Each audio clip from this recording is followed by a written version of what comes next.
Hello friend, मैं लक्ष्य Kumar Elon के क्लास में आपका स्वागत है। आज के इस वीडियो में हम आपको धनायन की विशेषताएं बताने वाले हैं। तो वीडियो का स्किप मत कीजिएगा, वीडियो को शुरू से अंत देखिएगा।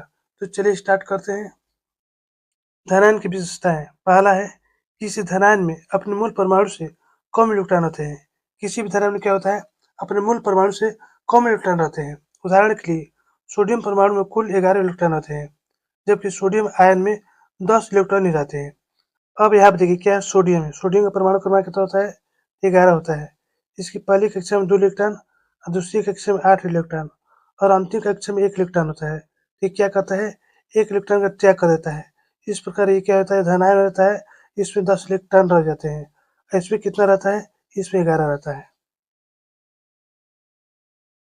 अब यहाँ पे दूसरा देखिए, धनायन पर धन आवश्यक होता है। धनायन पर कौन सा आवश्यक होता है, धनायन पर धन आवश्यक होता है।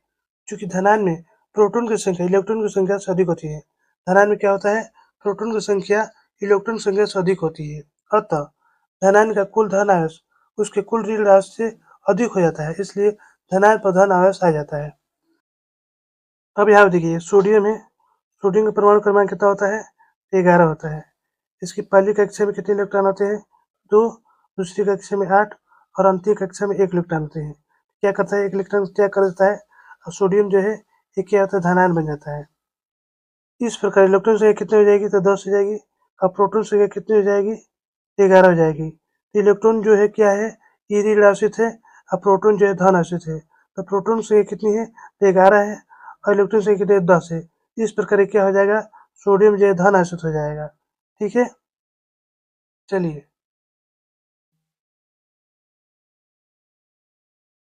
अब तीसरा देखिए, परमाणु के धनायन में परिवर्तित हो जाने पर भी उसकी परमाणु संख्या अपरिवर्तित रहती है। इसका कारण यह है कि धनायन एवं उसके मूल परमाणु दोनों में प्रोटॉन की संख्या समान रहती है, क्योंकि किसी परमाणु या उसके आयन की परमाणु संख्या उसमें उपस्थित प्रोटॉन की संख्या बराबर होती है, अतः परमाणु संख्या में कोई परिवर्तन नहीं होता है। अब यहाँ पे देखिए क्या है, सोडियम है। सोडियम का परमाणु क्रमांक कितना होता है, 11 होता है। इसमें इलेक्ट्रॉन संख्या कितनी होती है, 11 होती है और प्रोटॉन संख्या भी 11 होती है। जब अपना 1 इलेक्ट्रॉन जब त्याग देता है तो क्या हो जाता है, ये धनायन हो जाता है। इसमें इलेक्ट्रॉन संख्या कितनी हो जाती है, तो 10 हो जाती है। और प्रोटॉन संख्या कितनी होती है, तो प्रोटॉन संख्या 11 ही रहती है। तो यहाँ पर देखिए, जब पहले सोडियम जब आयन नहीं था तभी 11 ही प्रोटॉन था, और जब आयन बन गया तभी प्रोटॉन संख्या 11 ही है। इसलिए इसमें क्या होता है, प्रोटॉन संख्या में कोई परिवर्तन नहीं होता है।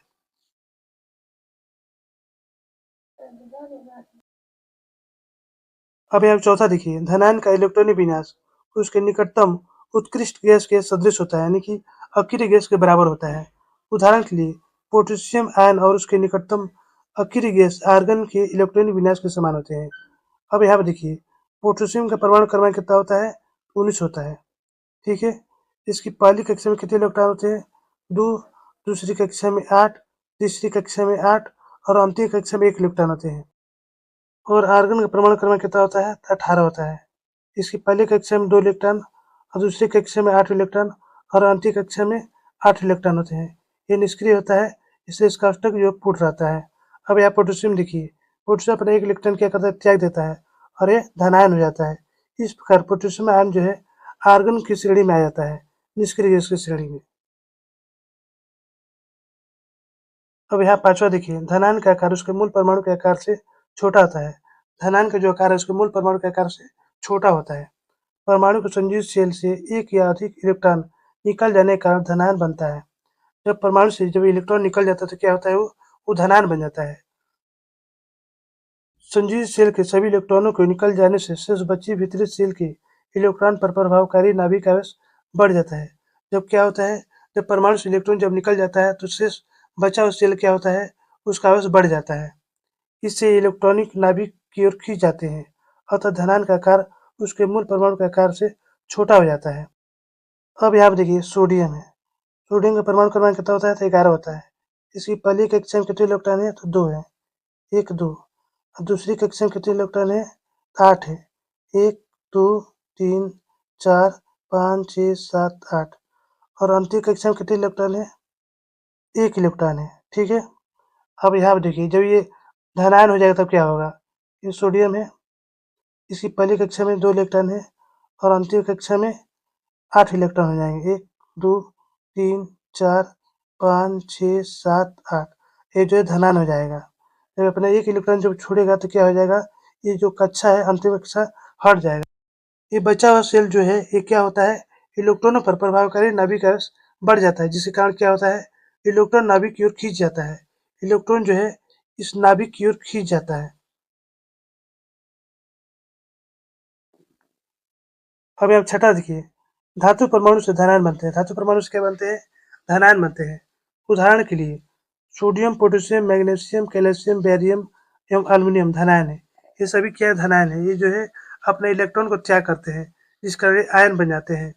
Sodium ion, potassium ion, magnesium ion, calcium ion, barium ion, aluminium ion, ये सभी क्या है, धनायन है। अपवाद हाइड्रोजन और अमोनियम मूलतः अधातु है। ये जो है अधातु है, ये भी इलेक्ट्रॉन त्याग करते हैं, लेकिन ये क्या है, अधातु है। ये क्रमशः हाइड्रोजन आयन और अमोनियम आयन बनाते हैं। क्या बनाते हैं, हाइड्रोजन आयन और अमोनियम बनाते हैं, जबकि क्या है, ये अधातु है। तो दोस्तों यहीं पर हमारा वीडियो समाप्त होता है। यदि हमारी वीडियो आपको अच्छा लगती है तो लाइक सब्सक्राइब जरूर कीजिएगा, बेल आइकन जरूर दबाइएगा, जिससे नई वीडियो का नोटिफिकेशन आपको मिलता रहे। धन्यवाद।